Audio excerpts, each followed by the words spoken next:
This is Creepy, a podcast dedicated to sharing the most famous, chilling, and disturbing creepypastas and urban legends in the world. Whether these stories truly happened or are simply fabrications is for you to decide. These stories may contain graphic depictions of violence and explicit language. Listener discretion is advised. Creepy presents The World Isn't Flat, but it isn't round either. I learned that the hard way. Written by Derek Walker.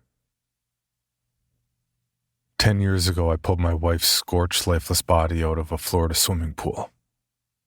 We'd only been married for 3 days. You heard that right. 3 days. I wish the story didn't start there, but it does. Avery Jones was my soulmate. She was funny, spunky, and cute as hell.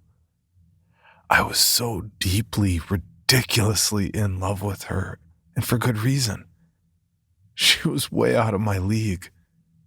But somehow, she liked me enough to marry me. After 6 months of dating and another 6 months of engagement, we got married in a humble chapel in the Wasatch Mountains just outside of Salt Lake City. The next day, we flew out for a 10-day honeymoon at a beachfront resort in Fort Lauderdale, a wedding gift from my parents. On our second day there, while lying out on the beach, gnarly clouds blew in, accompanied by the heaviest rain I'd ever seen.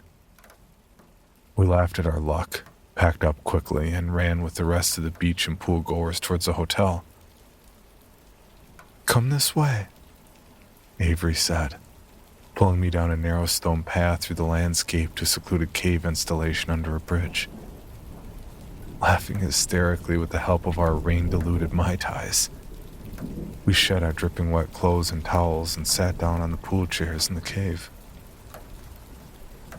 "You know, we could swim right here," Avery said, pointing to the portion of the pool covered by the faux rocks.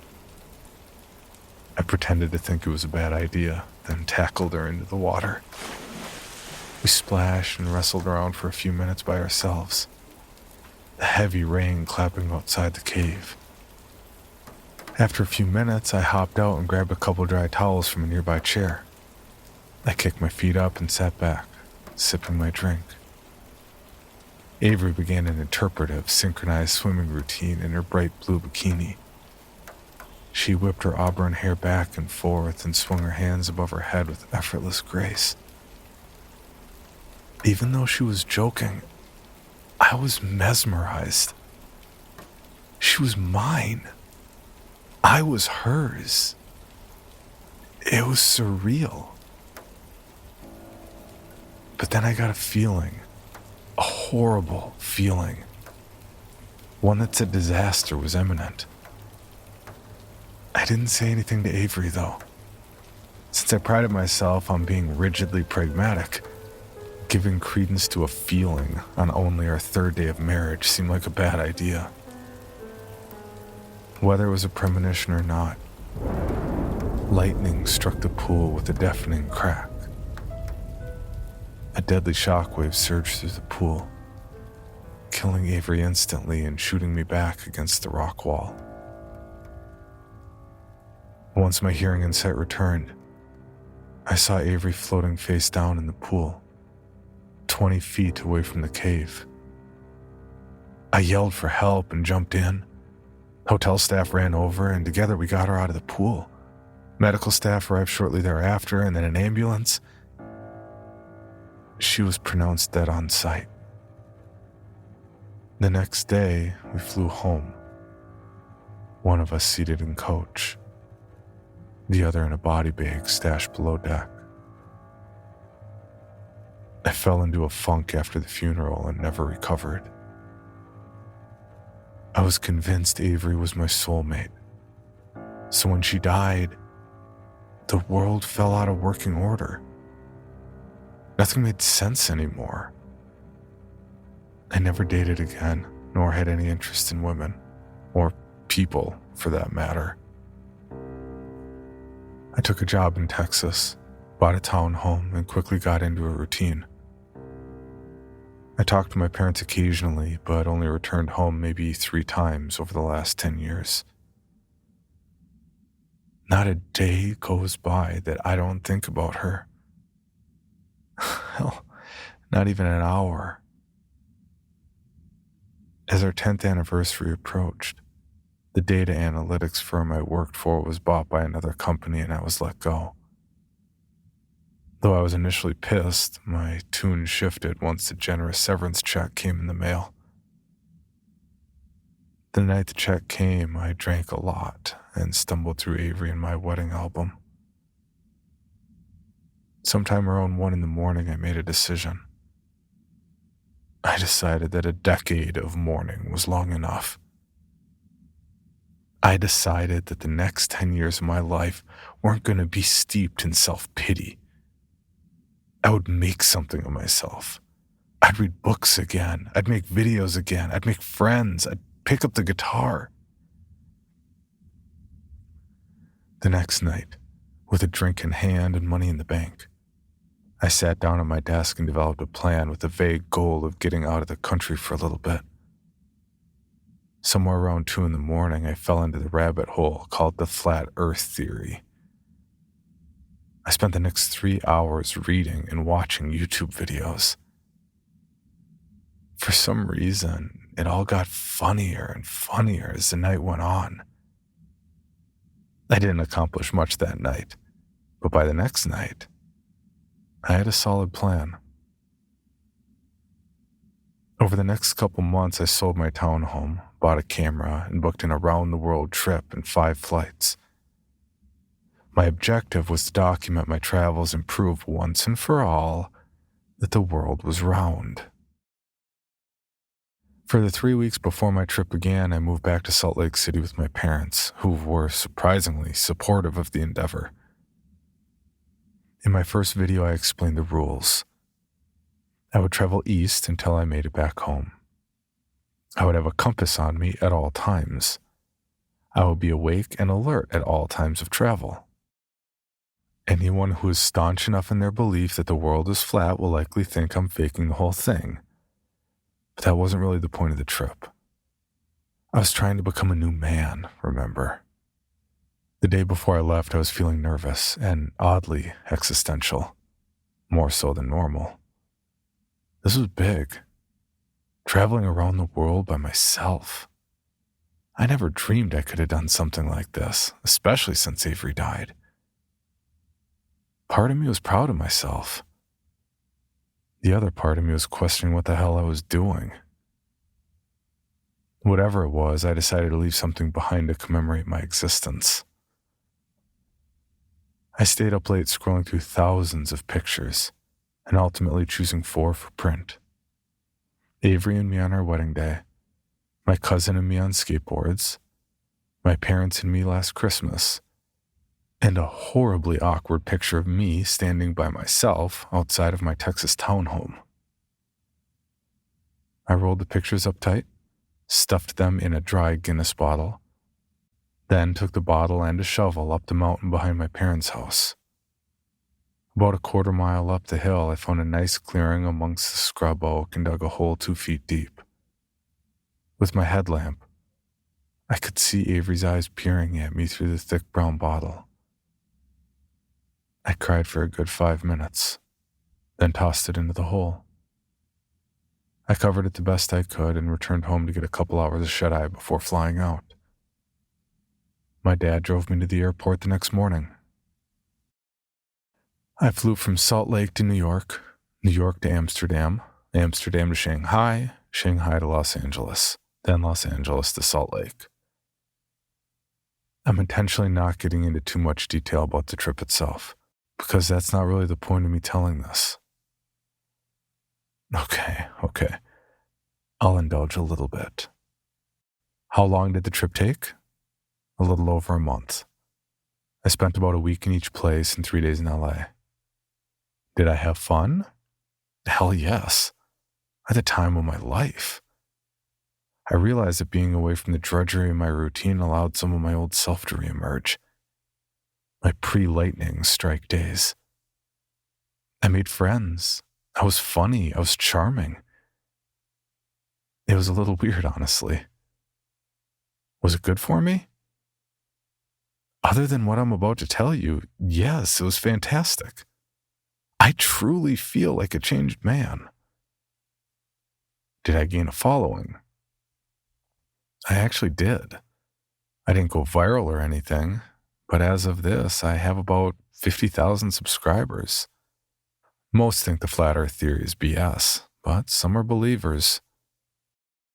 I don't know if any of them will ever hear this. How do you feel about that lame time capsule now? I know you probably didn't have this question specifically, but this is important to me. The longer the trip went on, the more embarrassed I felt about the time capsule I left in the ground behind my parents' house. The life I conveyed in that bottle was tinged with regret, loss, sorrow. Particularly my apathetic face standing in front of my stupid townhome or with my parents on Christmas. I decided, on my trip, that I wouldn't replace any of the pictures in the time capsule, but I would add some. Change the ending of my story, if you will. Okay, enough of that. So, is the world round? That's where things get complicated. I successfully stayed awake all hours of travel, which was very difficult, especially that Amsterdam to Shanghai leg. Good God. But I can confidently say that I traveled east the whole time and successfully made it back to Salt Lake, which would rule out the whole flat earth thing. But I can't confidently say the earth is round either. Here's what happened. When I got home, both the front, back, and side doors were locked. I tried the garage keypad, but it didn't work. When I texted my mom, it failed to go through. Then I tried my dad. Same thing. I brushed it off, telling myself that a month is a long time. My parents could have switched cell carriers and could have changed the garage code. With no way into the house and nothing to do, I decided to make the planned modifications to my time capsule right then, even though it was dark out. I trekked up the mountain with a shovel from the back porch and found the spot 20 minutes later. I dug cautiously and successfully extracted the bottle. I saw Avery's eyes again, peering at me through the brown bottle. This time a little foggy from sitting underground for a month. As I pulled the rolled up pictures out, I decided that merely adding new pictures wasn't going to solve my problems. I needed a ritual, a way to symbolize my rebirth. I thought about ripping up the old pictures or burning them. I thought about collecting everything I still owned of Avery's and throwing it into a bonfire. Perhaps I wouldn't be able to move on until I could erase Avery, the personification of my old deceased self, from my life. Like I said before, I was a new man. Then I saw something at my feet. With the flashlight on my phone, I saw that I dropped one of the old photos. It was the picture of me and my parents at dinner last Christmas at the Grand American Hotel. Only in this picture, there was a fourth person. A beautiful woman about my age with fair skin and long auburn hair. It was Avery. I was confused at first. Perhaps I'd put a different picture in the bottle than I thought. God knows Avery and I had gone to plenty of dinners with my parents when she was alive. But I wouldn't have done that. I already had a picture of Avery and me on our wedding day. That was enough. I remember distinctly thinking one picture of Avery was enough. Then I looked closer at myself in that picture. It was definitely from last Christmas. It was 33-year-old me, not 23-year-old me. I had a beard last Christmas, a feat I could not have managed when I was 23. Since I printed the pictures only a month before, I pulled up the original on my phone with numb, shaking fingers and held them side by side. It was the same picture. I had before me two distinct realities, one in which Avery was alive and one in which Avery was dead. Everything else was the same. How the hell is this possible? I thought. The picture of our wedding day was the same. So was a picture of my cousin and me skateboarding. The picture of me standing in front of my Texas townhome was different, though. Instead of a townhome, it was a small red house, apparently still in Texas. And of course, Avery was standing next to me wearing a green plaid button-up shirt. Avery would have pursued her degree in nursing had she lived, I'm sure. The dual income would have allowed us to buy a house instead of a townhome, I figured. But still, what the fuck is happening? My knees grew weak and I sat down, looking back and forth between the two pictures with Avery now in them. She truly was stunning, more beautiful than I remembered. I stumbled into a new reality. I don't know how or when, but here I am, in a world where Avery lives. I'm sure that isn't the only difference, but it's the only one I'm aware of as of this recording. If I truly am in a new reality, what happened to the old one? Am I missing?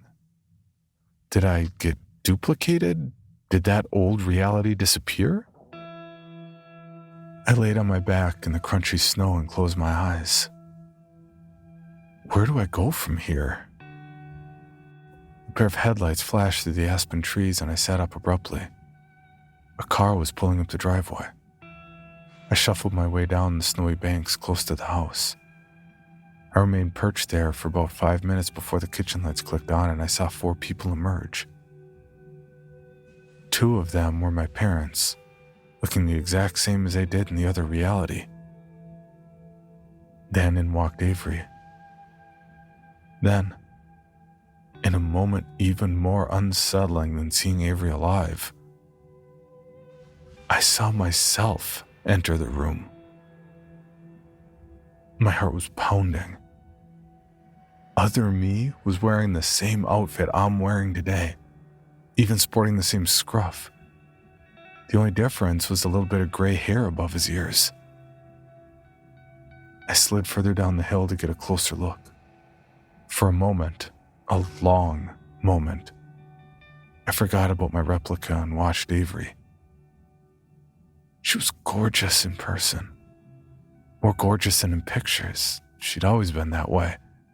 This is what my life would look like if I hadn't been such a coward, I thought, feeling a tear trickle down my cheek.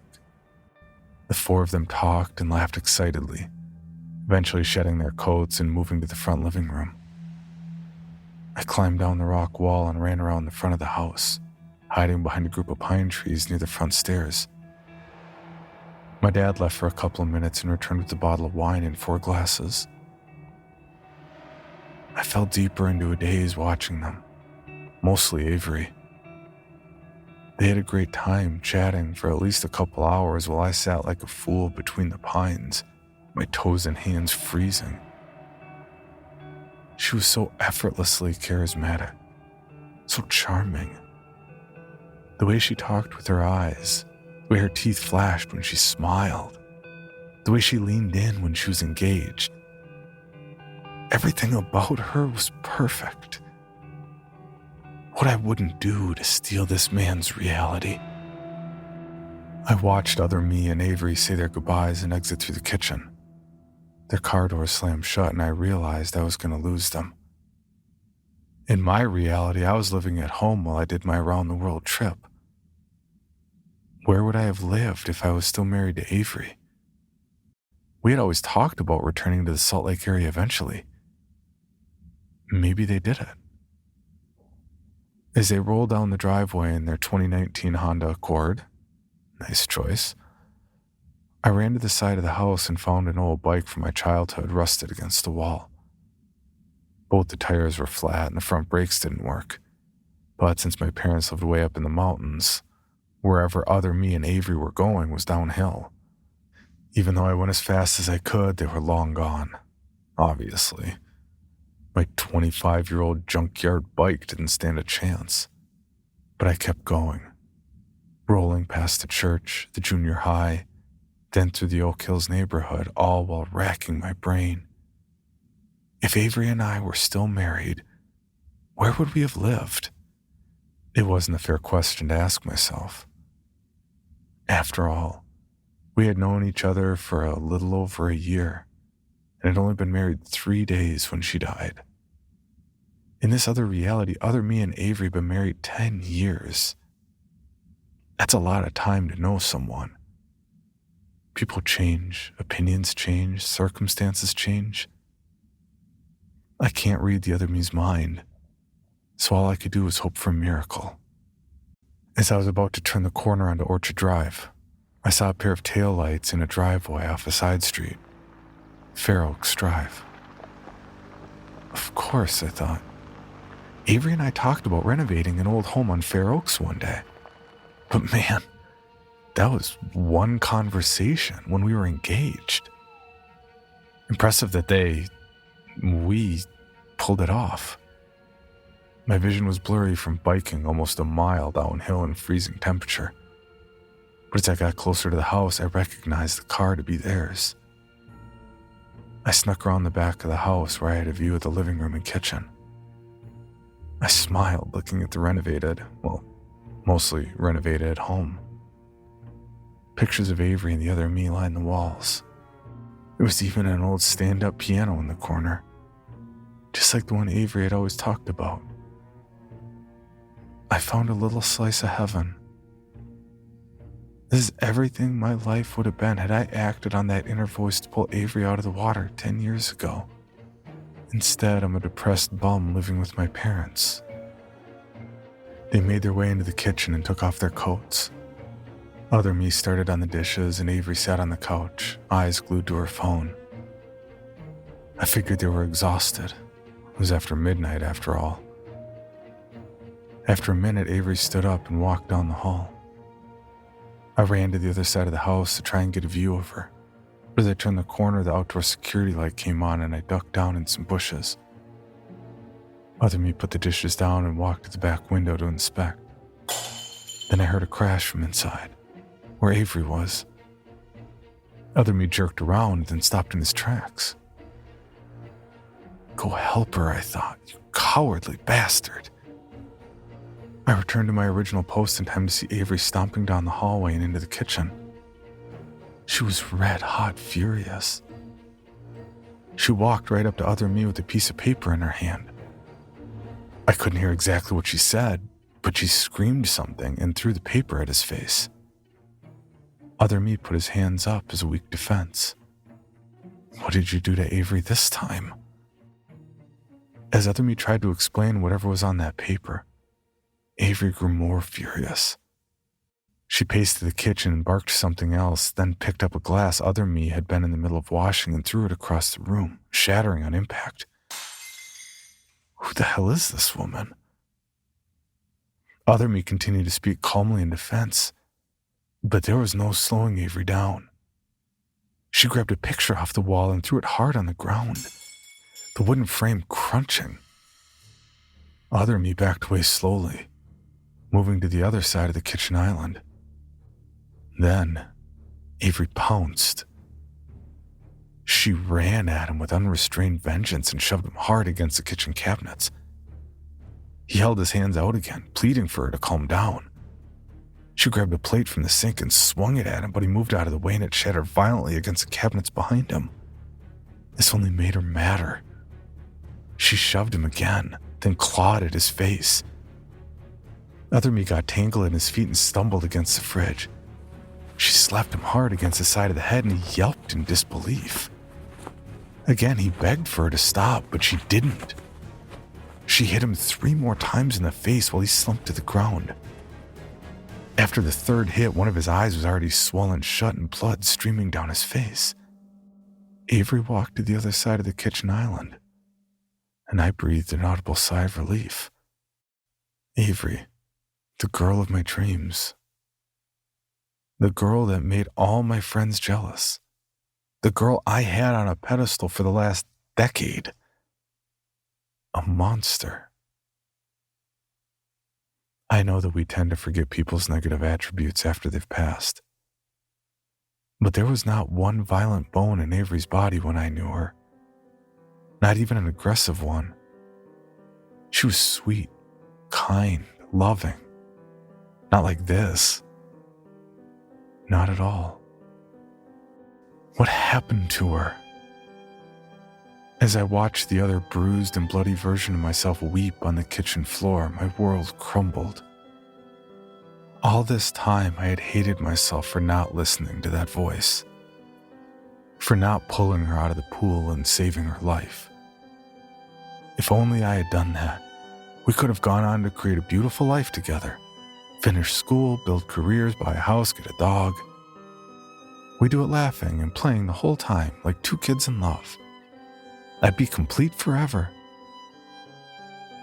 But with that one lapse in judgment, Avery died along with the entire vision for my perfect future. But no, that's not how my life would have been. This is how life would have been, with me crying on the kitchen floor with blood running down my face and shattered dishes all around me.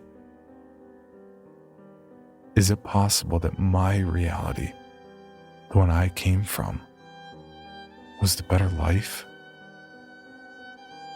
There was another crash and a scream from the bedroom. Avery round 2. She stomped back into the kitchen. The other me stumbled to his feet. Again, he tried to calmly plead, but again, she wasn't having it. She yelled at him for another minute, then threw a coffee mug at him, shattering against his shoulder. He backed away from her, moving to the back door, close to where I was hiding. I ducked down further. The door burst open and other me went sprawling past me, tripping and falling into the snow. Avery stopped in the doorway and scoffed. "You think you're better off without me, don't you? That's what this is all about," she said. "Avery, please, think about what you're doing. Look what you've done to me just now. We can't keep living like this. I cannot keep living like this. I've put up with it far too long," other me said and stood up. Avery began sobbing quietly, her arms folded tight. Other me took a step toward her. "Don't get closer to that thing," I thought. "You're right. You're so right," Avery said, tears running down her cheeks. "God, I'm so horrible to you. You don't deserve this. You deserve someone better, far better. Someone who will love you no matter what, no matter..." Other me stayed composed while she cried. "Will you ever forgive me?" she said. There was a minute of silence. I tried to steady my breathing despite feeling like I was going to explode. Other me swallowed hard and widened his stance. "No, Avery. This is it. I'm doing this. It doesn't mean we're over. It just means I need some time. Away." He turned his back to her and walked to the front of the house where the car was parked. Avery huffed and slammed the back door, returning to the kitchen. I peered my head up and saw her going to the knives next to the stove. I thought about intervening but didn't know how. She carried a knife to the front door. I ran around the side of the house past the security light to the front. Other me had just turned on the car and was starting to back out of the driveway when Avery appeared with the knife. "Stop!" she screamed at him, trying to block his path. Other me continued backing out, his eyes growing wide when he saw the massive knife in her hand. "Stop this fucking car right now!" she screamed and tried stabbing one of his tires, but its rotation kicked the knife from her hand. She quickly picked it up off the driveway. He pulled into the street and sped away, leaving Avery standing in the driveway in her pajama shorts with a giant knife dangling by her side. When the headlights were gone, she dropped the knife and began crying again. My first instinct was to comfort her, an instinct that I quickly overruled. I only watched her in pure bewilderment. Never should have left fucking Texas. After a few minutes, she returned inside and I could hear her cleaning up the mess. That's when something dawned on me. I made a time capsule because I was about to do something big, something life-changing. For me, I was about to embark on a round-the-world trip. But why would other me make a time capsule? Was he also planning something big? Before I could follow the train any further, I realized that the paper that set Avery off a few minutes before was now sitting in the middle of the driveway. I stood up carefully, making sure I was out of sight, and grabbed it. With my phone as a flashlight, I read the paper. SLC to JFK, December 28th, JFK to AMS, January 4th, AMS to PVG, January 12th, PVG to LAX, January 19th, LAX to SLC, January 23rd. I let the crumpled paper fall to the ground. He was planning the same trip I just came from, which meant he was going to experience what I just experienced. Probably. If he makes it around the world and returns to Salt Lake, he would be stepping into a new reality. If anyone deserves a new reality, it's that guy. So I didn't try to stop him. Lightning struck a tree nearby, knocking me to the ground and killing the power to the rest of Fair Oaks. It began to rain.